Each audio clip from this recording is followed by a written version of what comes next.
Mukunda Jewelers, first ever factory outlet opening soon in Jubilee Hills. నమస్తే and hello, welcome to another episode of Ramuism. మానవ సంబంధాలకి మూలం ఏమిటో ఇంతవరకు బహుశా ఎవరికి అర్థం కాలేదు. ఆర్థిక సంబంధాల, ఆత్మబంధాల, స్త్రీ పురుష సంబంధాల గురించి ఇంకా అసలు చెప్పడం చాలా కష్టం. బహుశా అతిక్రమిస్తే విలువలని సమాజం వేలెత్తి చూపిస్తుంది. చాలా సందర్భాల్లో ఇవి చూస్తూ వచ్చాం. మరి విలువల్ని గురించి ఈరోజు రామ్ గోపాల్ వర్మ గారు ఏమంటారో మాట్లాడదాం. వర్మ గారు, విలువలు అంటే మీకు ఫస్ట్ గుర్తొచ్చేది ఏంటి చెప్పండి. ఇప్పుడు విలువలు అనేది ఇప్పుడు మారల్ ఆస్పెక్ట్. అది ఇప్పుడు దేవుడు ఇలా చేస్తే మిమ్మల్ని నరకంలో శిక్షిస్తాడు అనేది ఒక దైవం మీద భయంతో, దైవ భక్తితోటి కొన్ని చేయటం చేయకపోవడం చేస్తుంది. లా ఇలా శిక్షిస్తుంది, ఇది నేరం, ఇలా చేస్తే law will take its own course అని దాని నుంచి కొన్ని మనం చెయ్యం. ఈ రెండిటికి మధ్యలో విలువలు ఉంటాయి, మారల్స్. ఎందుకంటే అది రిలీజన్ లేదు, ఒక మనిషి అన్నవాడు ఇలా చేయకూడదు, ఇలా చేయాలి, ఎందుకంటే నైతిక విలువలు ఉండాలి అని ఇలాంటివి మనం చాలా వింటాం. That is where the aspect comes. It's neither in religion అంటే ఒక accepted form of commitments, unwritten laws, అది అన్రిటన్ మారల్ కోడ్ అని అందాం. సో అక్కడ ఏంటంటే అది కూడా కానీ సటిల్గా రిలీజియన్కి డైరెక్ట్గా కనెక్షన్, అట్లీస్ట్ హిందూయిజం ఆస్పెక్ట్లో, maybe not so much in other వేరే రిలీజియన్లో కొంచెం స్ట్రాంగర్గా రావచ్చు. But we're talking about our society. మనకు ఒక రియాక్షన్ ఉంటుంది. ఒక ఫర్ ఎగ్జాంపుల్ ఒక చిన్న ఇది చెప్తాను. ఒక భార్యాభర్తలు పెళ్లి చేసుకున్నారు, జీవితాంతం ఇద్దరం కలిసి ఉంటాం అని ఒక కమిట్మెంట్ ఇచ్చుకున్నారు ఒక పెళ్లి రూపంలో. తర్వాత ఆ హస్బెండ్కి ఇంకొక అమ్మాయితో అఫైర్ స్టార్ట్ అయింది. అప్పుడు ఇమ్మీడియట్గా బయట సమాజం అవ్వచ్చు, ఆ భార్య అవ్వచ్చు, లుక్ డౌన్ చేస్తుంది ఏది ఆడి మీద, ఎవరు హస్బెండ్ ఎవరైతే ఉన్నారో, నైతిక విలువలు లేవేలాగా కమిట్మెంట్ చేస్తున్నాడని. కానీ ఇది ఎందుకు చేస్తున్నాడు? ఒకటి, తనకే తన వైఫ్కి మధ్యలో ఉన్న రిలేషన్షిప్లో ఏదన్నా వచ్చిందా, లేకపోతే తను ఏదైతే ఒక ఎమోషనల్ ఫీల్ అవుతున్నాడో వేరే అమ్మాయి మీద వచ్చిన ఆ ఎమోషన్ నుంచి వచ్చిన ఒక డీడ్, అది ఇంకో ఎమోషన్ నుంచి వచ్చి ఇతనికి పోతుంది ఒక ఫీలింగ్. ఈ ఎమోషన్ అనేది మీరు కాన్షియస్గా కంట్రోల్ చేస్తున్నారా, లేకపోతే అసలు ముందు చెప్పినప్పుడు ఎప్పుడైతే మీరు కమిట్మెంట్ ఇచ్చారో ఆ రోజు మీరు మీన్ చేశారు, చేయలేదా, చేస్తే ఎంత ఏది చెయ్యాలి కాబట్టి చేశారా, ఇలాంటివి ఉంటాయి.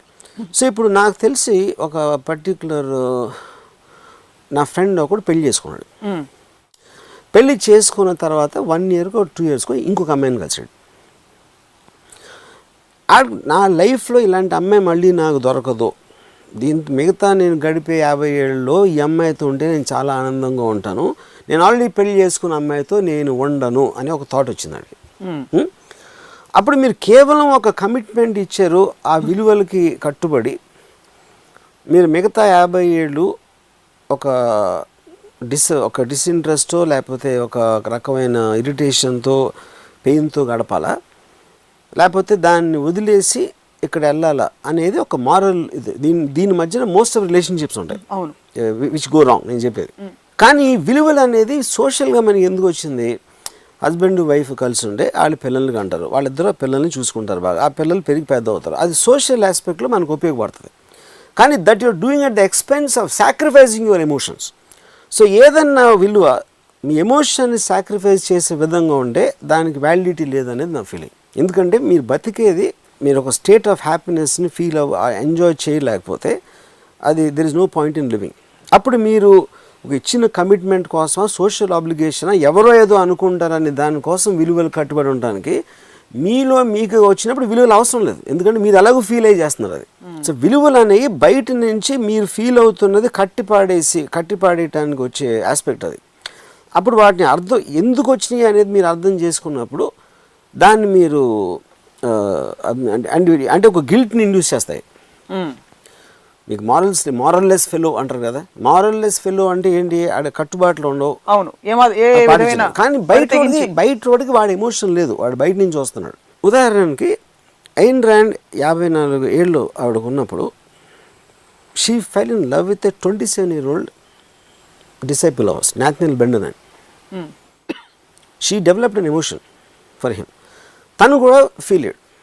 అంటే తను వచ్చింది ఒక స్టూడెంట్గా, కానీ ఒక తనకున్న ఇంటెలిజెన్స్ అవ్వచ్చు, ఆబ్జెక్టివిజం ప్రిన్సిపల్స్తో ఆవిడతో కలిసి పనిచేసిన ఒక ఆస్పెక్ట్లో ఒక రిలేషన్షిప్ ఏర్పడింది.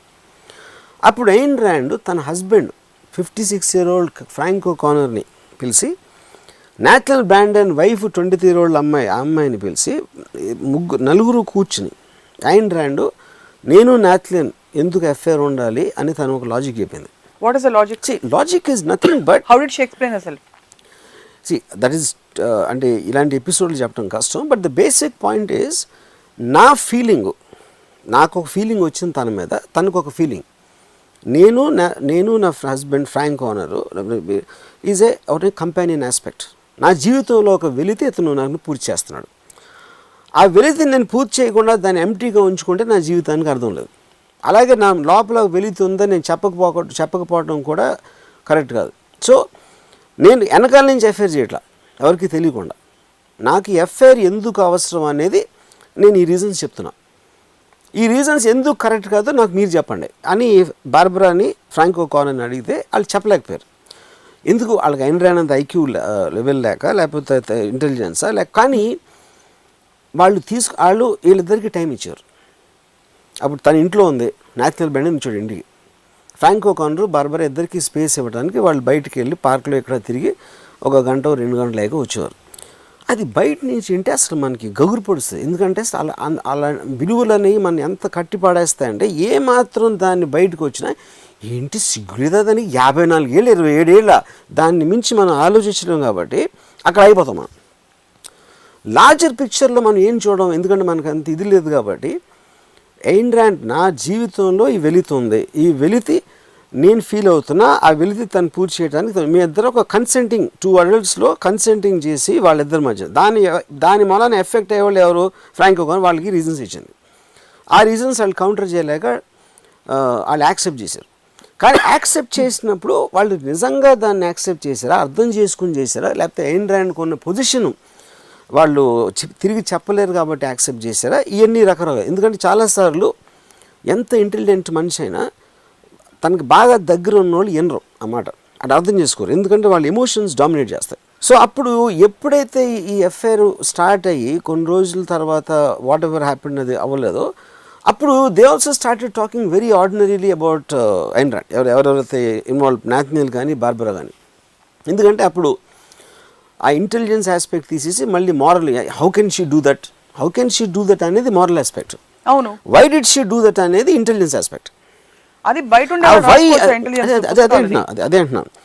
ఆ ఇంటెలిజెన్స్ అనేది మెజారిటీకి ఉండదు కాబట్టి వాళ్ళు బ్లైండ్ గా విలువలు నమ్ముతారు. So are you saying that ఇద్దరు మనుషుల మధ్య no guarantees at all ever? అది గ్యారంటీస్ ఉన్నప్పుడు you will suffer the consequences of being stifled. ఒక లవ్లెస్ రిలేషన్షిప్లోని ఒక ఉండాలి కాబట్టి ఉండాలి, తప్పదు కాబట్టి వేరే వాళ్ళు ఏదో అనుకుంటారు కాబట్టి చేయాలి, ఈ అన్నిటిలో ఈ విలువల కట్టుబాట్లతోటి స్టిఫిల్ అయిపోయి you will go through misery. So విలువలు పెట్టింది ఎందుకు? ఇంటెలిజెన్స్ ఉండదు కాబట్టి, వాళ్ళకి అర్థం అవ్వదు కాబట్టి ఇలా చేయొచ్చు చేయకూడదని, ఇలా చెయ్యకూడదు ఇలాగే చెయ్యాలి అని ఒక ఆర్డరింగ్ ఆస్పెక్ట్లో వచ్చినాయి మారల్ కోడ్. మానవ సంబంధాల్లో ఇది సెల్ ఫోన్ మోడల్స్ లాగా అప్గ్రేడెడ్ వర్షన్ ఎప్పుడు 6 నెలలకు ఒకసారి వస్తూనే ఉంటుంది. అవును, పాత సెల్ ఫోన్ తీసి పడేస్తాం, కొత్త సెల్ ఫోన్ పెట్టుకుంటాం. కరెక్ట్. మనుషులు అంతే అంటారా? 100%. ఎందుకంటే మీకు ఎప్పుడైనా మీకు అడ్వాన్స్మెంట్ ఆఫ్ సొసైటీ ఎప్పుడు చూసినా మీరు రాజుల కాలంలో ఫ్యూడలిస్ట్ ఒకలా ఉంటుంది, డెమోక్రసీ ఒకలా ఉంటుంది, వేరే అదర్ సొసైటీ షరియా లా అంటే వేరేలా ఉండొచ్చు. సో మారల్ కోడ్ అనేది టైంకి మారుతుంది, ప్లేస్కి మారుతుంది, సిచ్యువేషన్కి మారుతుంది.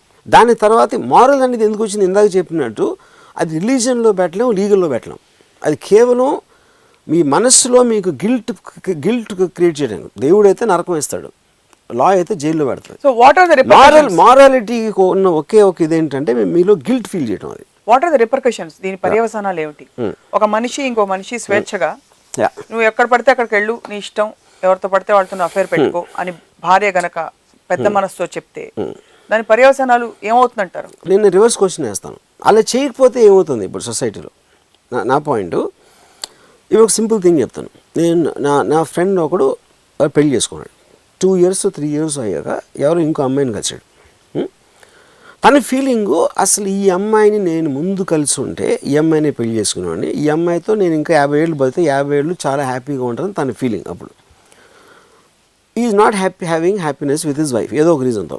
సో కేవలం నేను కమిట్ అయ్యాను కాబట్టి ఆ విలువల్ని, నైతిక విలువల్ని దృష్టిలో ఉంచుకొని నేను మిగతా నా 50 ఏళ్ళు should I live unhappily or should I go back on my commitment and live happily అనేది ఒక పర్సనల్ ఇండివిజువల్ డెసిషన్ అది.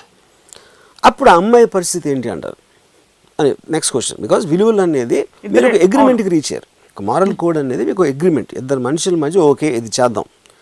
కానీ అది మీరు తీసుకున్నప్పుడు ఆ డెసిషను, మీ ఎమోషనల్ స్టేటు, మీ నెసెసిటీ, మీకున్న ఎక్స్పోజర్ ఇవన్నీ మారతాయి. అవన్నీ కాన్స్టెంట్గా ఉండవు ఎప్పుడు, ఏ మనిషికి ఎప్పుడు.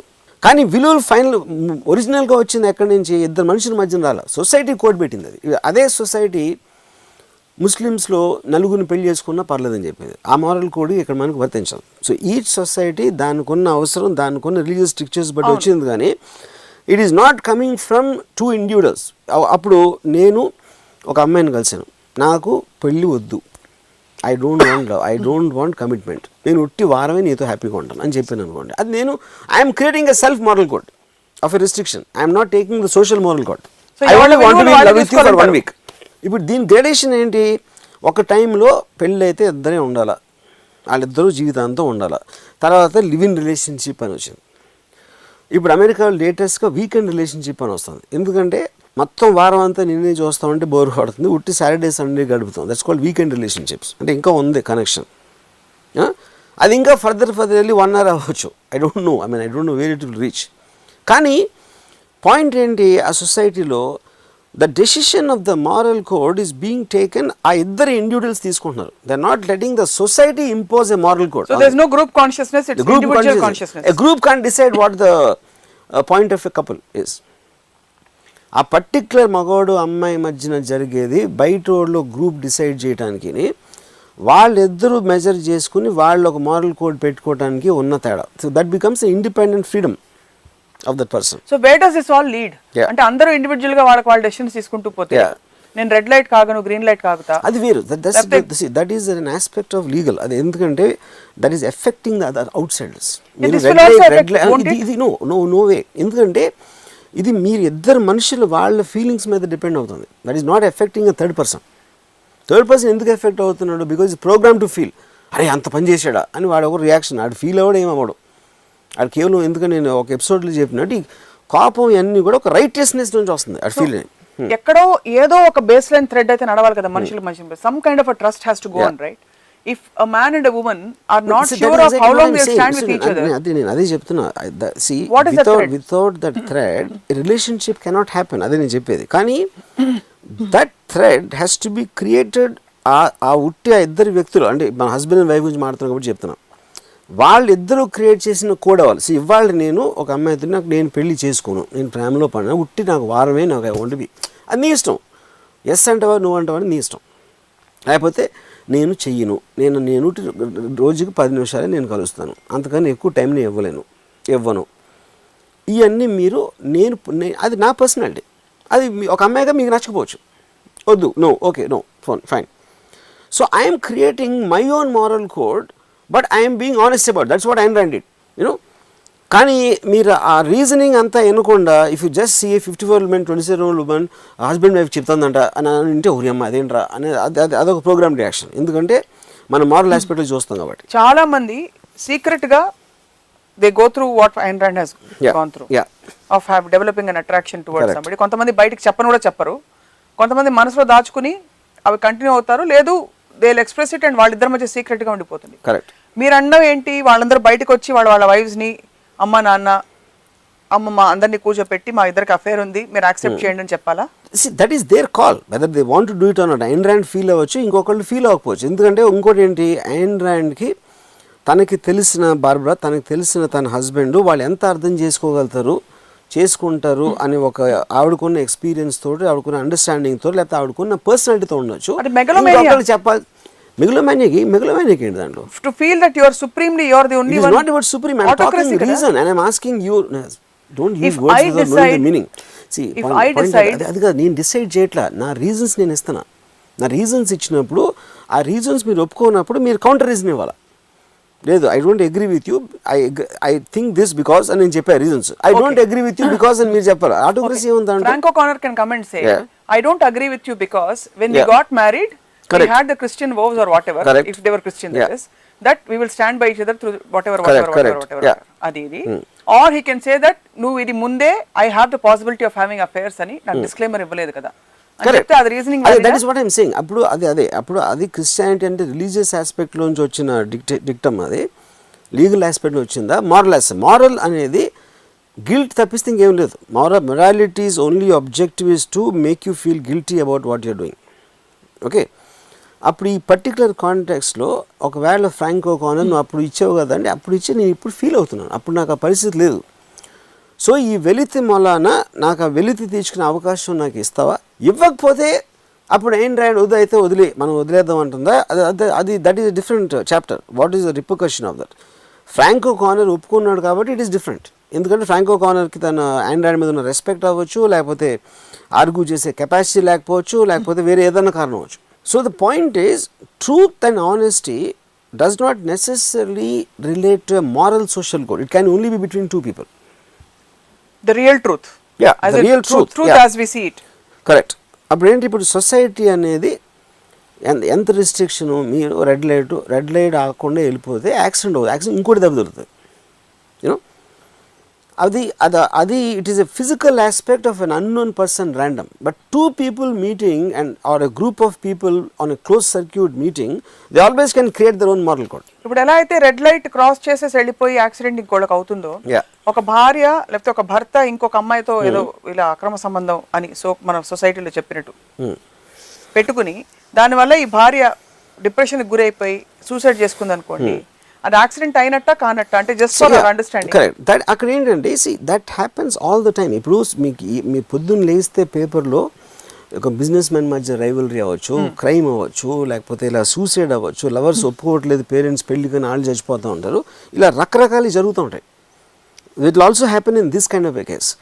కానీ ఇక్కడ ఏంటి, ఎమోషన్కి లాజిక్కి ఉన్న ఫండమెంటల్ డిఫరెన్స్ ఏంటి, ఎమోషన్ అనేది మీ లాజిక్ని ఓవర్ రూల్ చేస్తుంది, ఎస్పెషల్లీ మ్యాటర్స్ ఆఫ్ హార్ట్లో. అప్పుడు ఫర్ ఎగ్జాంపుల్ నాకు తెలిసిన బాంబేలో ఒక రైటరు, తన ఫస్ట్ నాకు అమ్మాయి గురించి చెప్పినప్పుడు అసలు నాకు తను పెళ్లి చేసుకునే అమ్మాయి, షీఈస్ కమింగ్ రము అని అంటాడు, ఆ కళ్ళలో నీళ్ళు అంటే అంత లవ్ వాడికి అమ్మాయి అంటే.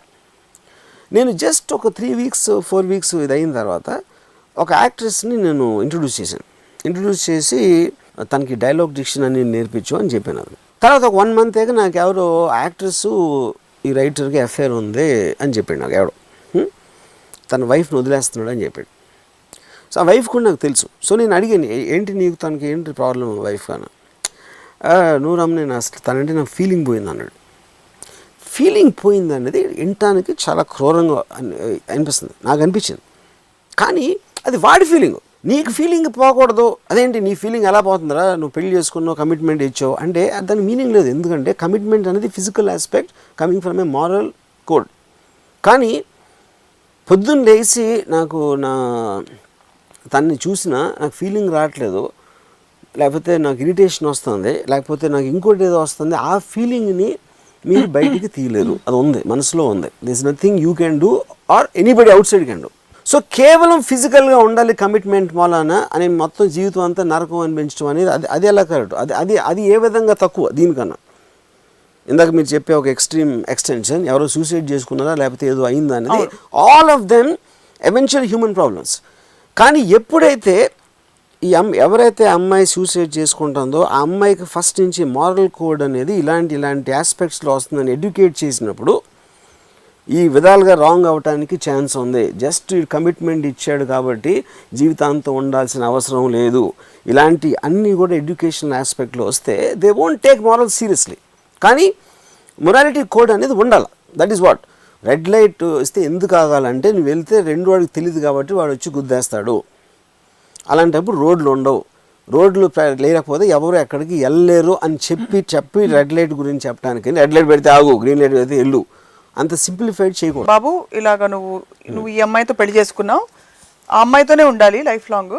నువ్వు అలా ఉండకుండా ఇంకో అమ్మాయితో వెళ్తే ఆ అమ్మాయి రేపు ఏమన్నా చేసుకుని అఘాయిత్యం చేసి సూసైడ్ చేసుకోవచ్చు కాబట్టి చేయక బాబు అని నైస్గా చెప్పాలంటున్నారు. అంతే, నైస్గా అంట అండర్స్టాండ్ చేయాలన్నా. నేను అనేది మీరు ఇద్దరు పెళ్లి చేసుకోబోతున్నారు, ఇది చెప్పారు. కానీ పెళ్ళిళ్ళు ఎందుకు రాంగ్ అవుతాయంటే ఒక్కొక్కసారి అక్కడ వేరేది కలవచ్చు, లేకపోతే అక్కడ ఫీలింగ్ పోవచ్చు, లేకపోతే నీకు ఈ అమ్మాయికి నీకేదైనా అవ్వచ్చు.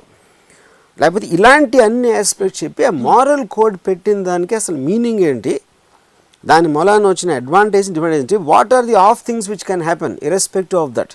ఎందుకంటే మీకున్న డిప్రెషన్, ఫ్రస్ట్రేషన్ అనేది ఒక అన్ఎక్స్పెక్టెడ్ నుంచి వస్తుంది. నేను ఎక్స్పెక్ట్ చేయనప్పుడు నాకు కోపం వస్తుంది. ఆల్రెడీ ఇలాంటి జరగడానికి అవకాశం ఉంది అని నాకు తెలిసినప్పుడు నాకు కోపం రాదు. సో వీడు ఎదవా అవ్వచ్చు రేపు డోంట్ టేక్ హిమ్ అట్. ఎందుకంటే ప్రతి మనిషి వాడు ఆ రోజు ఉన్న సిచ్యువేషన్ రేపు ఉండదు, నెక్స్ట్ మంత్ ఉండదు, నెక్స్ట్ ఇయర్ ఉండదు. ఎందుకంటే వేరే వేరే మనుషులు ఆడ లైఫ్లో వస్తారు, వేరే వేరే మనుషులు అమ్మాయి మైండ్కి వస్తారు.